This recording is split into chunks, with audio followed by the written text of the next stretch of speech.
Di pa nga nagsisimula, nag-iinit na kagad ang Australia sa Gilas, Pilipinas. Binastos at ipapahiya daw nila si Kai Sotto.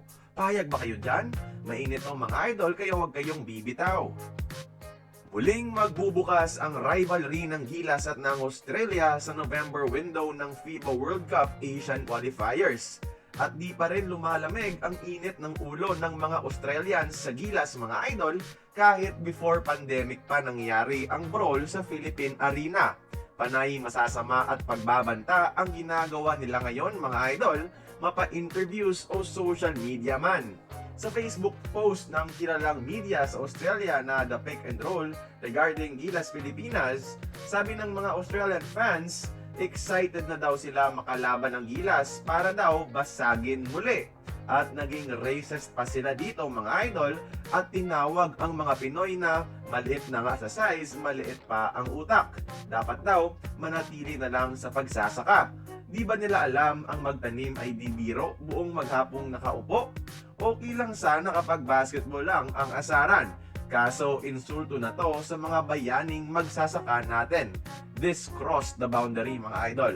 Umiinit ulo ko dahil dito. Dagdag pa dito mga idol, kakainin daw ng Australia ang Gilas, yung tipong mahihiya daw tayong mag-compete sa FIBA. Tinakpan ko lang mga idol yung identity ng mga kupal na ito. Mahirap na baka makasuhan pa tayo.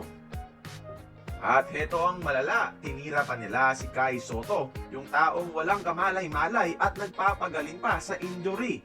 Sinabi nila kahit maglaro pa daw si Kai Sotto, ipapahiya siya kahit ng mga sentro nila sa bench. Pag nakaharap daw ni Kai ang Australian national team, ipapakita daw nila sa NBA kung bakit hindi bagay si Kai sa kanilang liga.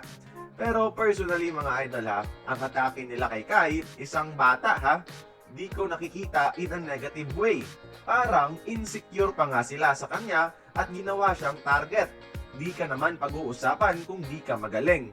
Eh bakit nung nakaharap nila si Abu Tratter, wala naman silang sinabi, di ba?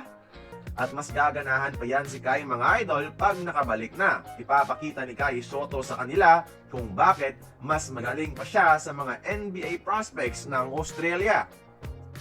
Pero syempre alam nyo naman, good vibes tayo, di natin tatapusin ng may negativity ang video mga idol. Sa kaparehong post ha, may isang Pinoy na nagtatago sa isang dummy account ang nagsabi na sa game ng Gilas at Boomers, may isang player siyang gustong ipadala. Ang laman ng link sa comment mga idol ay yung pambubugbog ni Jan Amores sa NCAA way back ilang taon. Saludo ako kay paring Domeng Se. Kaya kayo mga idol ha, lahat ng gusto nyong sabihin sa Australia, i-komento nyo sa ibaba. Pwede rin English sakaling mabasa nila.